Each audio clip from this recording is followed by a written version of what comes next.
Yes, good morning students.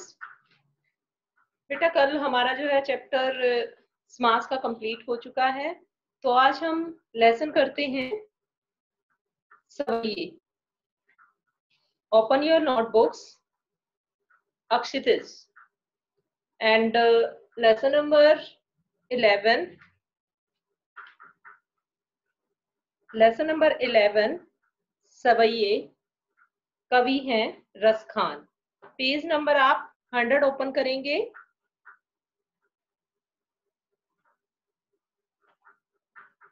Page number 100। Let us start. Raskhan जो है कृष्ण भक्ति से संबंधित कवि हैं। इन्होंने जो है कृष्ण से संबंधित काव्य जो है अधिकतर लिखे हैं। तो रसखान का जन्म जो है 1548 में हुआ। माना जाता है कि इनका जन्म कब हुआ, 1548 में। इनका जो है मूल नाम सैयद इब्राहिम था। बाद में इनका नाम रसखान पड़ा और इनका जो मूल नाम है वो सैयद इब्राहिम था और वे दिल्ली के आसपास के रहने वाले थे। कृष्ण भक्ति ने उन्हें ऐसा मुग्ध किया कि गोस्वामी विठलनाथ से दीक्षा ली। यानी कि इनके गुरु का नाम, रसखान जी के गुरु का नाम क्या था, गोस्वामी विठलनाथ। और ब्रज भूमि में ये जा बसे।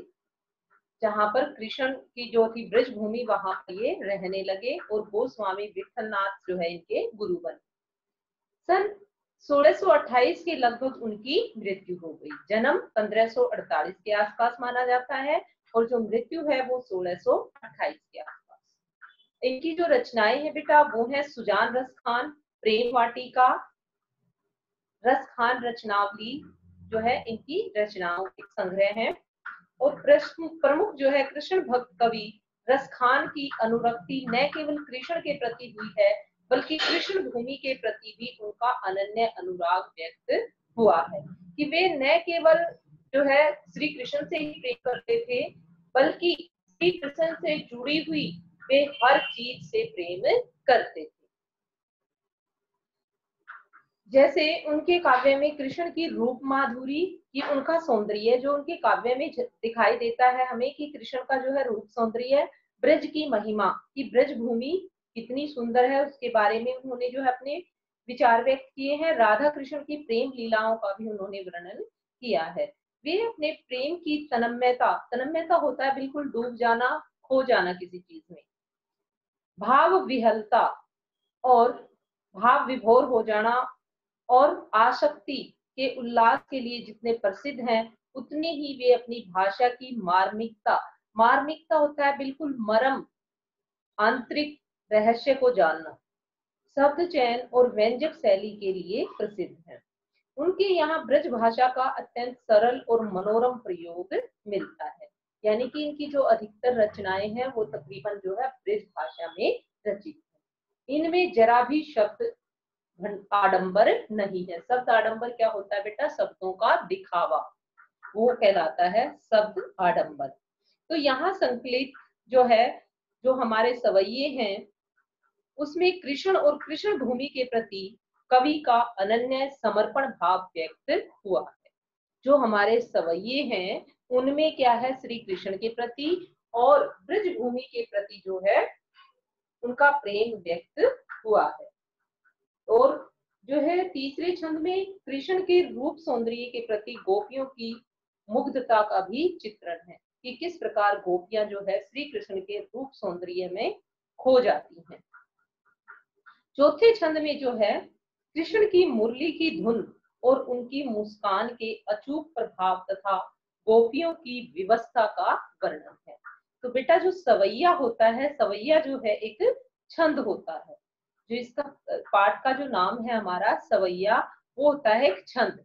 एक कैसा छंद होता है, ये एक वार्णिक छंद होता है। उसमें हम वर्णों को काउंट करते हैं।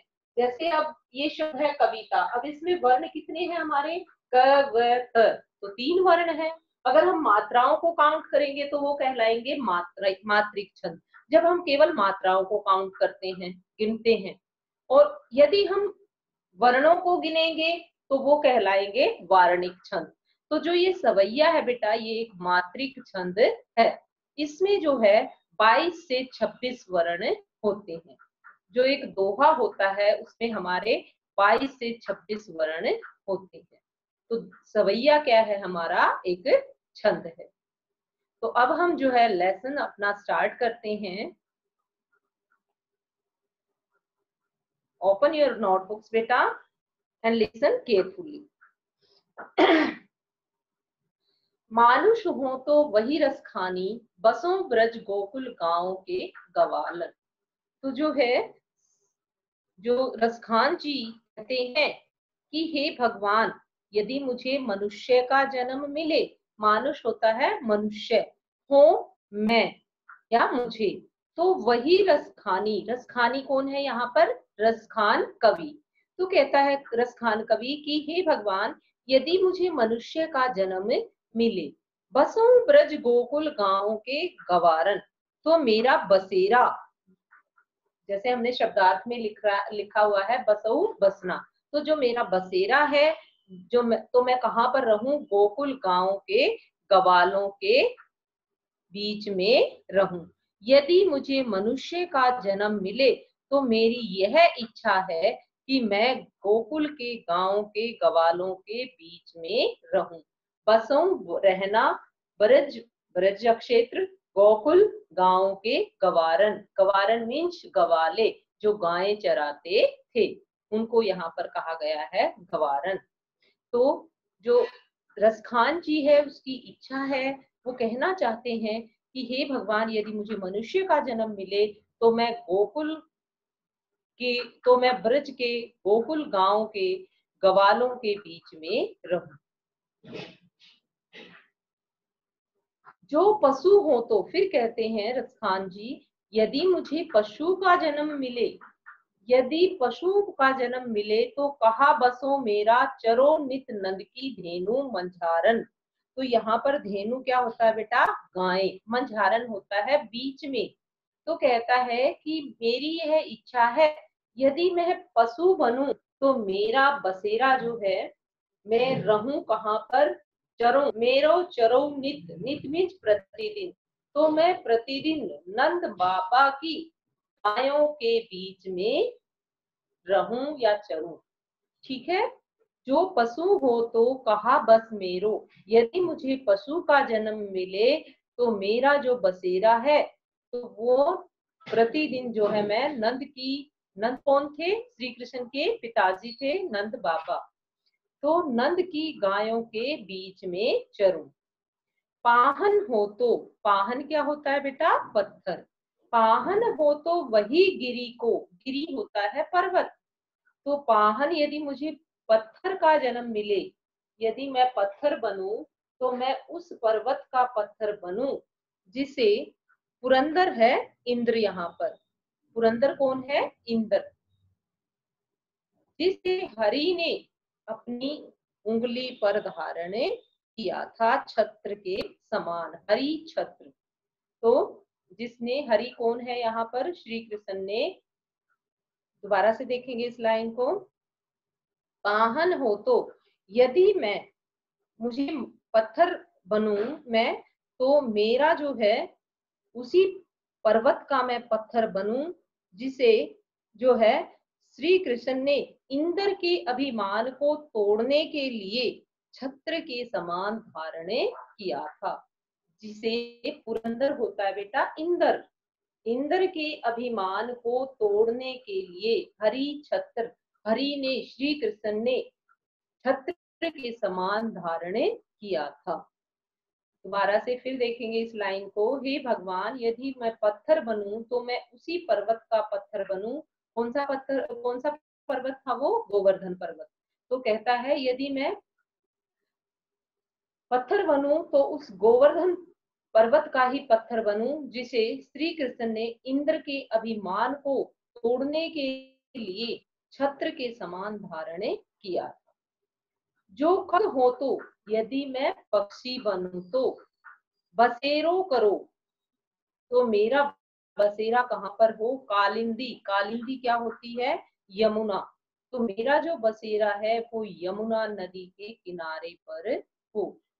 यदि मैं क्या बनूं, पक्षी बनूं, तो यमुना के किनारे कदम्ब की डालियों पर, यमुना के किनारे, कूल होता है बेटा किनारा, कदम्ब का होता है ये पेड़, डारन होती हैं डालियां।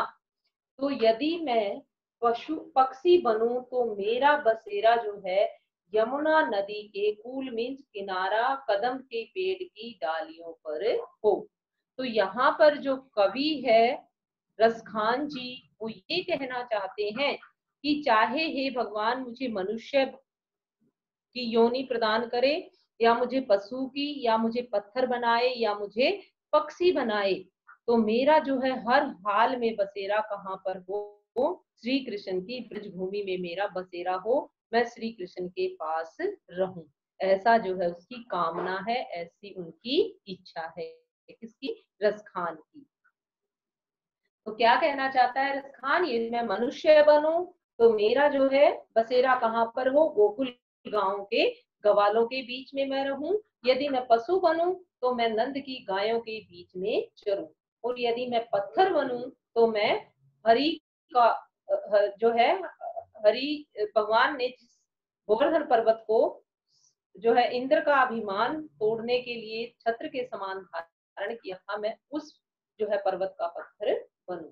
और यदि मैं क्या बनूं, खग, खग मीन्स पक्षी, यदि मैं पक्षी बनूं तो मेरा बसेरा जो है यमुना नदी के किनारे जो है कदम्ब की पेड़ की डालों पर हो। जो है यहाँ पर हमारी ब्रज भाषा का प्रयोग है। नेक्स्ट देखते हैं बेटा, क्लियर है ये फर्स्ट पैसेज, और अब नेक्स्ट पे चलते हैं हम। If any doubt you can take. Second है, या लकुटी अरु कमरिया पर राज तिहुपुर को तजी डारो।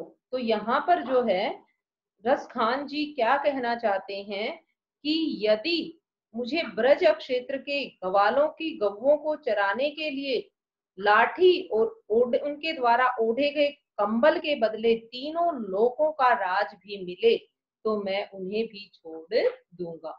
या लकुटी, लकुटी मीन्स लाठी, अरु कामरिया, अरु कामरिया मीन्स कंबल, कि जब गौओं को चराते हुए गवाले जिस लाठी और कंबल का प्रयोग करते हैं, यदि मुझे एक तरफ क्या हो, तीनों लोगों का राज हो, और दूसरी तरफ जो है गौओं को चराने वाली लाठी और कंबल हो, तो मैं किसको चुनूंगा, लाठी और कंबल को।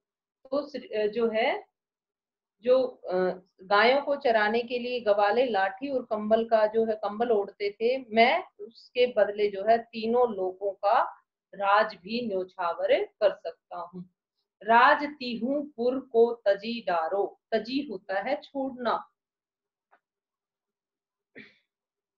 तिहु मीन्स तीनों, तजी छोड़ देना, त्याग देना। आठों सिद्धि नौ निधि के सुख, नंद की गाय चराए विसारो। फिर क्या कहना चाहता है कवि कि मैं नंद की गायों को चराने के लिए जो है आठों निधि, नौ निधि और आठों सिद्धियों को भी भुला दूंगा। मैं नंद की गायों को चराने के बदले, नंद की गायों को चराने के बदले आठों सिद्धि और नौ निधियों के सुख को भी छोड़ दूंगा। बेटा लास्ट पैसेज आप निकाल लेंगे तो उसमें जो है आठों सिद्धियां और नौ निधियां आपकी लिखी हुई हैं। पेज नंबर 104 पे देखिए, आठों सिद्धियां कौन सी होती हैं हमारी, अणिमा, महिमा, गरिमा, लघिमा, प्राप्ति, प्राकांप्य, ईशित्व और वशीत्व, ये होती है हमारी 8 अलौकिक शक्तियां या 8 सिद्धियां। और 9 निधियां, निधि मीन्स खजाने, 9 निधियां कौन कौन सी हैं हमारी, पद्य, महापद्य, शंख, मक्र, कच्छप, मुकुंद, कुंद, नील और खर्व, ये जो है कुबेर की 9 निधियां हैं। तो जो कवि है रसखान जी, वो ये कहना चाहते हैं कि यदि मुझे नंद की गायों के चराने के बदले मैं आठों सिद्धियों और 9 निधियों के सुख को भी छोड़ सकता हूँ।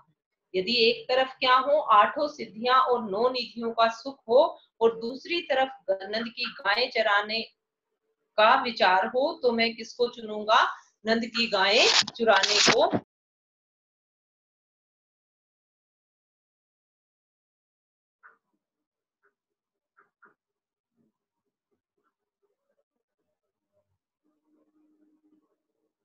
यस यस स्टूडेंट्स, नेक्स्ट जो है था बेटा हमारा पैसेज, रसखान कबहू इन आखन सो ब्रज के बन बाग तड़ाग निहारो। तो रसखान जी है जो वो कहना चाहते हैं कि कब इन आंखों से जो है ब्रिज के वन बाग और तालाबों को निहारो, मींस मैं देखूंगा, कि पता नहीं कब मैं इन आंखों से ब्रज क्षेत्र के कि वो सुख मुझे कब मिलेगा, जब मैं ब्रज क्षेत्र के वनों को, बागों को और तालाबों को अपनी आंखों से कब निहार पाऊंगा, पता नहीं वह सुख मुझे कब मिलेगा। कौटिक एकला धोत के धाम। तो कवि जो है वो ये कहना चाहता है कि जो ब्रज क्षेत्र में उगी कला धोत, कला धोत क्या होता है हमारा जो लास्ट में हमने चाक बोर्ड पे लिखा है, कला धोत के धाम, सोने चांदी के महल। कोटिक होता है हमारा करोड़ों। तो कवि जो है वो ये कहना चाहता है कि मैं, करिल होता है बेटा यहाँ पर करिल की कुंजन, करिल की कंटीली झाड़ियां के ऊपर जो है मैं सोने चांदी के करोड़ों महलों को न्योछावर कर सकता हूँ। कवि जो है वो कहना चाहता है कि यदि एक तरफ जो है ब्रज क्षेत्र के करील की कंटीली झाड़ियां हो और दूसरी तरफ जो है सोने चांदी के महल हो, तो मैं जो है किसको चुनूंगा? ब्रज क्षेत्र की करील की कंटीली झाड़ियों को। तो कवि जो है यहाँ पर ये कहना चाहता है, करिल होता है कंटीली झाड़ियां और कुंज होता है समूह, कंटीली झाड़ियों का समूह। यदि मुझे एक तरफ किसका चुनाव करना पड़े? सोने चांदी के महलों का, करोड़ों सोने चांदी के महल हो, और दूसरी तरफ ब्रज क्षेत्र की कंटीली झाड़ियां हो, तो मैं किसका चुनाव करूंगा? किसको जो है स्वीकार करूंगा? करील की कंटीली झाड़ियों को, कंटीली झाड़ियों को जो है मैं स्वीकार करूंगा और उन पर मैं सोने चांदी के करोड़ों महलों को भी न्योछावर कर सकता हूँ। दोबारा से एक बार फिर इस पैसेज को हम देखेंगे बेटा। या लकुटी अरु कमरिया पर राज तिहु पुर को तजीडारो, कि जो श्री कृष्ण या गवाले जो है लाठी और कंबल लेकर गायें चराया करते थे, उस लाठी और कंबल पर जो है मैं तीनों लोगों का राज न्योछावर कर सकता हूँ, छोड़ सकता हूँ। आठों निधि नव निधि के सुख, मैं आठों सिद्धियां और नव निधियों के सुख को भी नंद की गायें चराते हुए भुला सकता हूँ। मुझे वो सुख जो है नंद की गायें चराते हुए मिलेगा, जो मुझे आठों सिद्धियां और नव निधियों के प्राप्त होने से भी नहीं मिल सकता। रसखान कबहू इन आखिन सो, रसखान जी कहते हैं कि पता नहीं किन आंखों से, कब इन आंखों से मैं ब्रज के वनों को, बागों को और तालाबों को निहारूंगा। कोटिक एकला धोत के धाम। तो कवि जो है यहाँ पर कहना चाहता है, कोटिक होता है करोड़ों, एकला धोत के धाम, करोड़ों सोने चांदी के महलों को भी जो है मैं ब्रिज के जो है कंटीली झाड़ियों के कुंजों पर न्योछावर कर सकता हूँ। अब जो है ये तो था, दोनों पैसेजेस में क्या था बेटा कि जो रसखान जी हैं उनका ब्रज के प्रति या श्री कृष्ण के प्रति लगाव यहाँ पर दर्शाया गया है। अब जो है यहाँ पर जो तीसरा पैसेज है उसमें जो गोपियां हैं वो कहती है श्री कृष्ण के बारे में कि वो श्री कृष्ण का सारा बिल्कुल एज इट इज रूप धारण करेगी, लेकिन मोर पखा सिर ऊपर राखियो। कहती है जिस प्रकार गोपी कहती है दूसरी गोपी से कि हे सखी, मोर पखा सिर ऊपर राखियो, कि मैं श्री कृष्ण की तरह वेश धारण करूंगी। जिस प्रकार श्री कृष्ण जो है मोर पंखा सिर पर धारण करते हैं, उसी प्रकार जो है मैं भी मोर पंखा सिर पर धारण करूंगी। मोर के पंखों का जो मुकुट पर वो लगाते थे, उसको जो है यहाँ गोपी दूसरी गोपी को कह रही है। कुंज का माल गले पहरूंगी, और गुंज की माला जो है मैं अपने गले में पहनूंगी। जिस प्रकार श्री कृष्ण गुंजा की माला अपने गले में पहनते थे, मैं भी श्री कृष्ण की तरह ही गुंजा की माला अपने गले में पहनूंगी। और ओढ़ी पीतांबर, पीतंबर, पीत मीन्स पीले, अंबर मीन्स वस्त्र, ओढ़ पीतांबर और पीले वस्त्र धारण करके, ले लकूटी और लाठी लेकर, वन गोधन गवारन संग फिरूंगी। और क्या कहना चाहती कि गायों के पीछे गवालों के साथ साथ फिरूंगी। गोधन गवारन, मैं क्या करूंगी, गायों के पीछे गवालों के साथ फिरूंगी। मैं पीले वस्त्र पहनकर लाठी लेकर गायों के पीछे गवालों के साथ फिरूंगी। कि जैसे श्री कृष्ण गायें चराते हैं गवालों के साथ, मैं भी गायें चराऊंगी। भाव तो वो ही मेरो रसखान, सो तेरे कहे सब स्वांग भरूंगी। भाव तो मीन्स अच्छा लगना, तो श्री कृष्ण मुझे बहुत अच्छे लगते हैं, मेरे मन को बहुत प्रिय लगते हैं, तुम्हारी कसम। भाव तो वो ही मेरी रसखान, तेरे कहे सब सवांग भरूंगी। कि तेरी कसम जो तू कह रही है, मैं सारे सवांग भरूंगी। जैसा मतलब श्री कृष्ण है का रूप है, बिल्कुल वैसा ही रूप धारण करूंगी। कि श्री कृष्ण जो है मेरे मन को बहुत अच्छे लगते हैं, तुम्हारी कसम मैं उनके लिए सब प्रकार के रूप धारण करूंगी। या मुरलीधर की अधरान धरी, अधरान धरूंगी। बिल्कुल ध्यान से देखेंगे बेटा इस लाइन को। तो यहाँ पर जो है जो श्री कृष्ण है, उसकी मुरली को मैं अपने होठों पर धारण नहीं करूंगी। ये कहना चाहती है गोपी कि बिल्कुल सारा रूप जो है उनको उनकी तरह धारण करूंगी, लेकिन उनकी तरह जो है मुरली को मैं अपने होठों पर कभी भी नहीं धारण करूंगी। यहाँ जो गोपी है वो मुरली को क्या समझती है, अपनी सोच समझती है। कि जैसे एक पत्नी के होते हुए जो दूसरी पत्नी हो, तो उसको कहते हैं हम सोत, दूसरी को। तो कहती है गोपी कि यह तो मेरी सोतन के समान है। कौन? मुरली। क्योंकि जब श्री कृष्ण मुरली बजाते हैं तो वह हमारी तरफ तो देखते ही नहीं, वे तो उसमें बिल्कुल खो जाते हैं। इसलिए जो गोपी है वो श्री कृष्ण की मुरली को अपना दुश्मन मानती है। या मुरली की जो मुरली है, मुरलीधर कौन है? श्री कृष्ण। कि श्री कृष्ण की मुरली को अधरान अपने होठों पर धारण नहीं करूंगी। तो यहाँ पर जो गोपी है वो ये कहना चाहती है कि मैं सब कुछ श्री कृष्ण की तरह संवाद करूंगी, बिल्कुल उन जैसा रूप धारण करूंगी, लेकिन उनकी तरह जो है मुरली को अपने होठों पर धारण नहीं करूंगी। क्योंकि जो मुरली है वो मेरी सोतन के समान है। जब श्री कृष्ण मुरली बजाते हैं तो वो उसमें बिल्कुल खो जाते हैं, हमारी तरफ तो देखते ही नहीं। इसलिए और जो है मुरली को ही अपने होठों से लगाए रहते हैं। धरी अधरा न धरूंगी, अधरा मीन्स होठ, वह मुरली को ही अपने होठों से लगाए रहती हैं। दोबारा से एक बार फिर देखेंगे बेटा इस पैसेज को। मोर पखा सिर ऊपर राखे, कि मोर का पंख जो है मैं सिर के ऊपर धारण करूंगी। गुंजा की माला गले पर में पहनूंगी। एक सखी दूसरी सखी को कहती है, एक गोपी दूसरी गोपी को।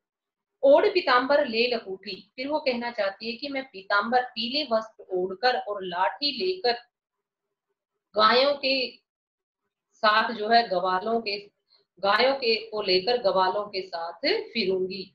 भाव तो वो ही मेरो रसखान, सो तेरे कहे सब समांग भरूंगी। मुझे वह श्री कृष्ण बहुत अच्छे लगते हैं, वे मेरे मन को बहुत भाते हैं। हे सखी, जो तू कहती है मैं हर प्रकार के समांग भरूंगी। जो तू मुझे कह रही है, तेरी कसम मैं बिल्कुल वैसा ही करूंगी, लेकिन मैं मुरली को जो है अपने होठों पर धारण नहीं करूंगी, क्योंकि जो मुरली है वो मेरी सोतन के समान है।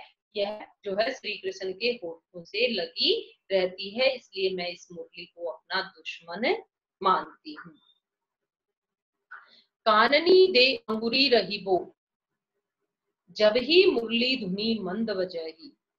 तो यहाँ पर जो है क्या कह रही है, जो गोपी है, रसखान जी कह रहे हैं वैसे तो, लेकिन कोई गोपी जो है श्री कृष्ण की बांसुरी की धुन में इतनी खो जाती है, उसके जादुई प्रभाव में इतनी खो जाती है कि वो कहती है अपने घर वालों से या ब्रजवासियों से, वो कहती है काननी दे अंगुरी रही वो, क्या कानों में अंगुली देकर रहे हम। जब श्री कृष्ण बांसुरी बजाते हैं तो मधुर धुन जो है, उसकी मधुर धुन पर मुरली धुनी मंद बजाही। जब श्री कृष्ण जी धीरे धीमे धीमे स्वर में, मधुर स्वर में, जब श्री कृष्ण जी, देखिए लास्ट हाफ लाइन से हम इसकी हिंदी स्टार्ट करेंगे। जब ही मुरली धुनी कि जब श्री कृष्ण मंद मंद गति से मुरली की धुन बजाते हैं, तो क्या हम अपने कानों में उंगली या अपने कान बंद कर ले, हमें बांसुरी की मधुर सुनाई ना पड़े। फिर चाहे वह मोहनी कानन सो रसानी, अटा चढ़ी गोधन गेहे तो गेहे। तो क्या कहती है यहाँ पर गोपियां कि चाहे रसखान जो है, यहाँ रसखान जी कहना चाहते हैं क्योंकि से कि चाहे वह खान रूपी कृष्ण अट्टालिका पर कर मोहिनी गाते रहे तो भी कोई बात नहीं है, चाहे गोधन नामक लोकगीत गाते रहे। गोधन, जब वो मुरली बजाते थे तो गोधन नामक गीत गाते थे। धन गेहे तो गेहे, या चाहे वो गोधन रूपी गीत गाते हो ही नहीं सकता। तो वो सभी ब्रिज के लोगों को पुकार कर कहती है, टेरी होता है पुकारना, सिगरे मीन्स पूरे के पूरे सभी ब्रिज वासियों को, ब्रिज के लोगों को पुकार कर कहती है, बुलाकर कहती है, तब कोई हमें कितना भी समझाए पर हमारी समझ में नहीं आएगा।